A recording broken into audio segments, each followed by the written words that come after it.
There are two types of business people in the world. There are those who understand and appreciate the leverage and the power and efficiency that a strong, large, powerful network of contacts and connections can be for you in accomplishing more in less time with less effort. My name is Patrick Von Pander. I am the Big Picture Coach, and I'm going to take you through this next 2 hours where I'm going to share lots of information for you.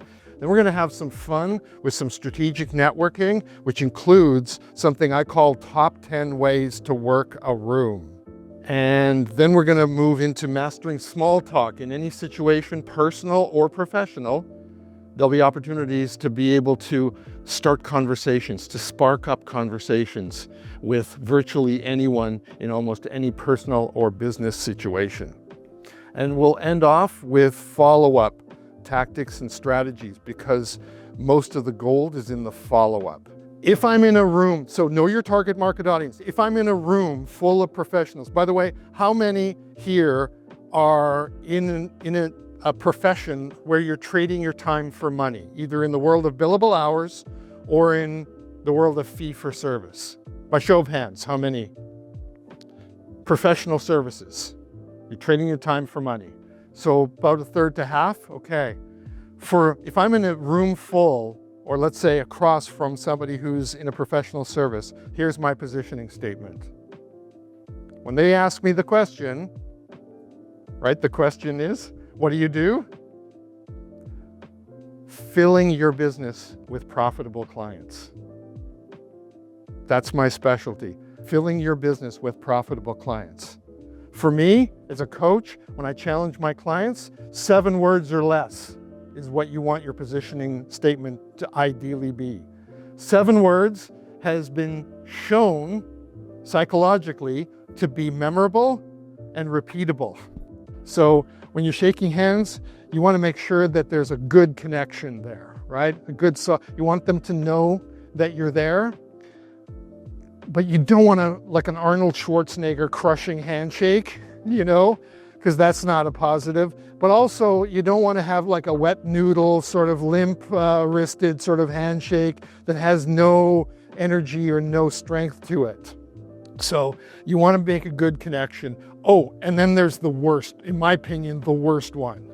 You know what the worst one is? Maybe some of you have experienced this. The end of the fingers.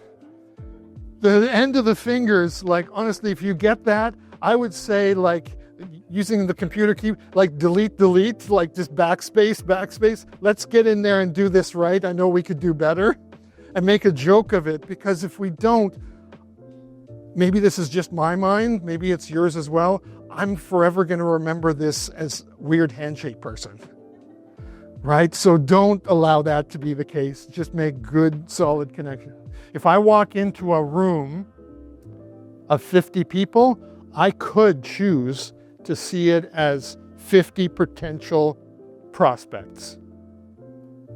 That's playing to the room. That's playing at each person. By the way, that also sounds like sales, doesn't it? If you take that approach, what are most people going to feel? What are most people going to feel? Are they going to feel like they're being sold? Because you're trying to sell them. I have a couple of beliefs when it comes to the whole role of sales. I believe, first of all, that nothing much happens in this world until somebody buys something. Second is most people don't like to be sold. And finally, I also believe simultaneously that most people love to buy. So again, it's about facilitating other people's buying process, not selling them. So I'm going to suggest a different approach, playing through the room, not just to the room. Here's how we do this. But before I get into this, I've got a quick question for you. Play with me on this. How many people do you know? If you were to give a ballpark number of the people, actually the better question is, how many people know you? I want them to feel heard and understood. This is a basic human need. We all, as humans, want to feel heard and understood. The sooner I give the other person the opportunity to feel heard and understood, the earlier and the more they feel that know, like, and trust aspect of it. You build that relationship and rapport.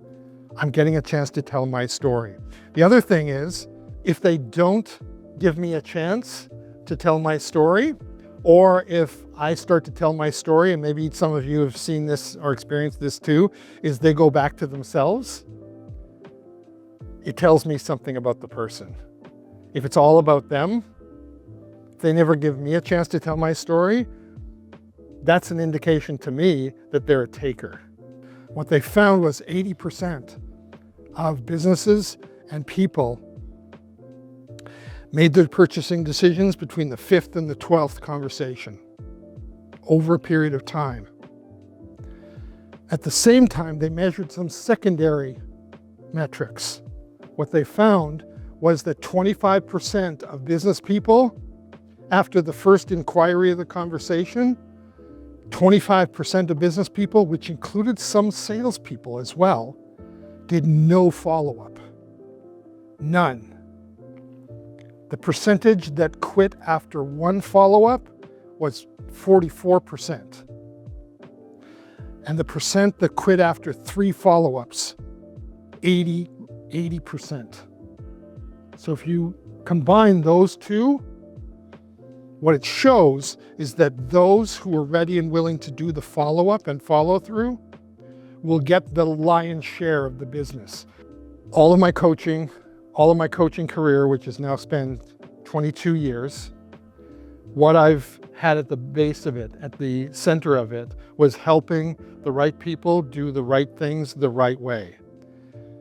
When you, here in the room, when you start or maybe continue to do networking and build your network of contacts and connections the right way, like you're doing the right things the right way, you're going to get the right results and outcomes. And when that happens, you're going to start to feel like life is more like a flow, and you're going to be enjoying it so much more. And so it'll be like surfing, where the wave does the heavy lifting for you. And that's what I want for each one of you. If you like this, I would ask, who do you know that would be interested in more? Earlier this year, I launched an online academy where out of the 11 life and business coaching courses, the 6 business coaching courses that I've written over the last decade, I put a number of them online. My name is Patrick Von Pander. I am the Big Picture Coach. I want to thank you very much for being here this morning and sticking with me. I'll stay behind for anybody that has questions. Thank you so much. Appreciate it. Thank you.